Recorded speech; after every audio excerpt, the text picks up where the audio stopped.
Welcome back to Bleach Anime Review. This is part 9. Yes, part 9. And this one we'll be talking about the Bleach's OVAs, which is basically two of them. I'm only going to talk about one of them because the first one I didn't really care, wasn't interested in watching it. The four films and the Omakes. Yes, I will talk about the Omakes soon.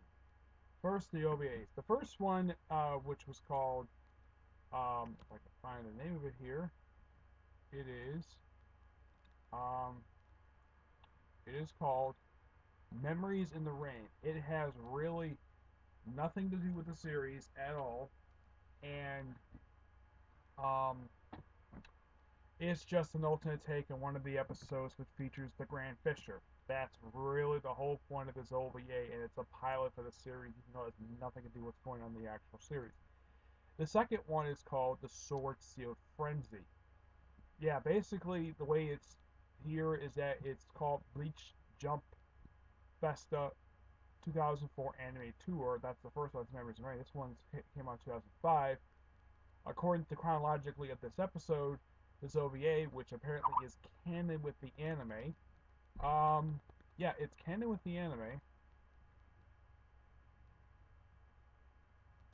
Yeah, it's canon with the anime. It uh from the look of it, it takes place between seasons 3 and 4. The anime, yeah, and apparently this OVA was never dubbed at all. Yeah, for some reason I can only find it subbed. I have no idea why this thing was never dubbed. Now, before I continue, some of you are probably curious why am I using the picture for the first season's cover instead of like one of the movie covers. Well, it's Bleach, so why not? Anyways, moving on. It's just simply just a quick little 20-minute short of. It's kind of like an episode of the series in a way, basically about this guy called Basin, who basically was a sword, he was called a shaman for some reason. That's probably what they call him in the Japanese sub, uh, or probably over in Japan. I know that this was also brought up in the manga as well. And apparently, the guy became infused with his own Zanpakuto, and he basically got free somehow. It's never exactly explained how. Yeah, because the anime was so freaking short. That can explain why. It was short. So he goes to Ichigo. Now the way that some of the characters are introduced is like, okay, Ichigo's a home, and then basically Ichigo and Kon are just talking in Ichigo's bedroom. All of a sudden, um, Yurichi, I think it is, it's one of Ichigo's twin sisters, one of his sisters. Someone was a man with a gun, basically pointing a gun at his dad's head, and who is it? It's none other than frickin' Renji. Yeah, I can kind of see this is probably one of the reasons why that they decided to skip over dubbing this because of this gun thing. Yeah, and he fires a bit of Ichigo's dad's hair off, and apparently he says he's a cop, even though he actually really isn't. Oh yeah, and Rukia also appears in here as beginning as well. It's like, oh yeah, I'm basically relaxing, looking at fashion tips, and she puts Renji in this cutesy T-shirt, and I'm like, okay, Renji apparently like doesn't really care about what he wears as long as he gets a good geek eye. Ichigo's like, why the heck are you wearing that? You look so corny on you. Yeah, they're talking, and all of a sudden also uh Urata, basically the guy from Squad 4 who was seat 7. Yeah, he shows up. As to why he's here, it's never explained at all. And then the Boston guy shows up, basically somehow causing some collateral damage. One of a few times in the actual anime, they actually cause actual collateral damage. Yeah. Oh yeah, basically anybody with spiritual pressure can see him. Yeah, fight ensues. Yeah, Renji apparently thought we could idea instead of basically, oh I don't know, go like get out of his Gigai form, take out his Zanpakuto and slice this guy up. He decides to use the gun to try to take him out for some strange reason. I have no idea why. And yeah, he decided just okay, let's just uh battle it out for no reason. And Ichigo takes out him. And Ichigo decides, okay, let's take out my Soul Reaper, my combat badass, and just take on the guy. Apparently, takes some of his spiritual energy for some reason. And then before the guy could basically try to kill him, um, Toshiro shows up completely out of nowhere.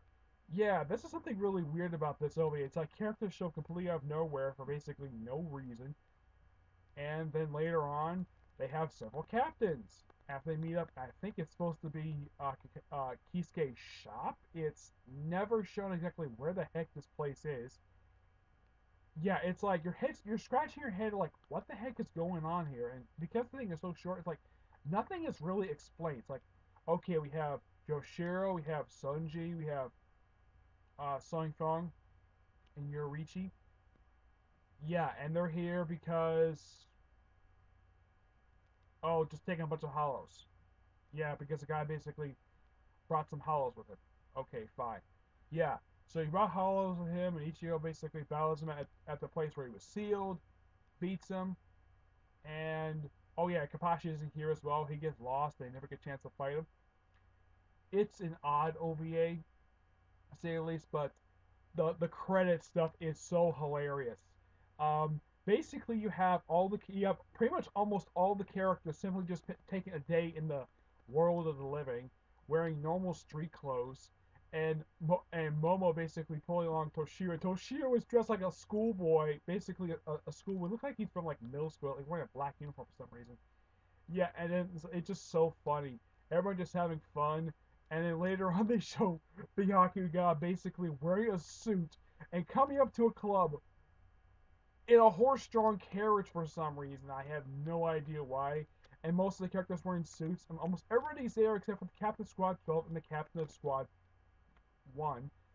Yorichi comes in with uh, Kisuke. Song Fong basically just comes up and dressed like, okay, that's it. Yeah, and of course the other officer just hanging. Well, the captains are hanging out in a nice little nightclub. The rest of the officers just cruising on like the side of the river, and then some of the other characters are just basically standing around doing nothing. It's an odd OVA, but even though it's very disjointed, yeah, it should have been a little bit longer. But the credits of it just so hilarious. All right, now for the four movies. Memories of a Nobody. Interesting movie. Just basically some character. Yeah, this movie's actually got a lot better, and this movie is dubbed, and I can and I know the reason why. Now I enjoy the dub more than the sub, mainly because of Johnny on Bosch making Ichigo such a badass. So yeah, basically it's all about yeah. It's a similar situation also in the Fallen Cup movies as well. So yeah, there's this girl shows up, and yeah, and as for when this thing takes place, it could take place sometime during the Car arc because Rukia is somehow hanging out in the world of the living for some reason. Yeah, that's never explained. Yeah, some of these movies could take place sometime during the Car arc or at least before it. I have no idea. They never say exactly when the films take place, and all about some guy from the past. And they actually explain that the whole thing of the Soul Society being another dimension, which is interesting. And it's got beautiful animation. And unlike the first Naruto film, which had pretty good competency how to make a good film, Bleach basically, yeah, they had a pretty good idea how to make a decent film, good action, good fight scene. Uh, the villain is okay, and he's of course taken out by Ichigo. So yeah, the plot basically is that he wants to merge the Soul Society with the world of living for some reason. I have no idea why. But the best thing about this film is basically the performances and the animation. It's just so freaking gorgeous. But it's an okay movie. Diamond Dust Rebellion is so amazing because you learn so much about Toshiro, about his backstory, and the fact that there was two uh, Zanpakutos of Huimaru, and simply Ichigo basically is trying to help him out, and he's also on the run, apparently stealing this strange item called the Orkium. I think it's a small little device. Apparently, it's so powerful. At least it's better than a golden seal, which is a golden stamp thing from Yu Hakusho. Um, and apparently the guy associates are two female Aran cars for Yeah, basically, apparently the guy ended up with Wikamundo after he was killed by the Stealth Force. Yeah, this shows basically that the people who run Section 46 are a bunch of dicks. Anybody in the anime, anybody, all the viewers know that. It's just that, yeah, the people who run it basically are complete dicks. Yep. But we have this awesome fight, awesome battle in the Soul Society, and Kapachi basically has so much fun in this movie. A lot more. I don't think he showed up in the last movie at all. I will get to basically how I feel about how they treat the other characters in the movie. But yeah, it's an overall good movie, and I highly recommend it. I don't want to spoil too much of the film. The third film is Fade to Black, which it's kind of similar to the situation when Ichigo first ran the Soul Society. The difference is basically, apparently, since everybody's memories get erased of Rukia, they apparently erased everybody's memories of Ichigo, though Kitsuke apparently remembers him somehow. He basically now apparently everybody's memories of Rukia are erased, and all of a sudden, now Cone basically was new to this for some reason. It's never explained how, and Ichigo somehow remembered just by dreaming about it, just because he got mentioned a name, and everybody's hunting after him, and Renji forgets the fact he has a Bankai because, well, everybody's memories get erased. Like in the previous film, this one was much better plot than the first film, and it has a pretty decent ending to it. So yeah. As for the last film, Hellverse, oh yes, Hellverse. First film that or basically actually does something in the actual plot because in the previous three films he doesn't do very much. So this one he actually is part of the plot. Yeah, when Ichigo's sister gets sent to hell, so he goes to rescue her with Renji, Rukia, and Uru, and they basically are brought there by a sinner. Yeah, and this movie is actually should be an episode from the anime, which shows a couple of the Iran cars just after they got killed up in hell and they get killed. Um, yeah, and this movie takes place like right after the episode, and they go straight to hell. Yeah, and hell is wow, it's a lot different than normally how it's depicted. Yeah, this is the most not gory version of hell I've seen, but it's actually more interesting. A lot of the other versions of hell is like not much for fire. It's a lot more. It's gritty, and apparently the guardians of hell, these prison guards, are these giant skeletal men, and they eat souls. Okay, kind of reminds me of Attack on Titan, but who knows? And they get Ichigo's sister back, but basically, Rukia, Renji, and Uru get left in hell, and somehow they all go through the whole process, apparently being killed and resurrected. Basically, Rukia comes back, she gets brought back butt ass naked. Yeah, you could see her rear end. Looking up, you don't see her chest.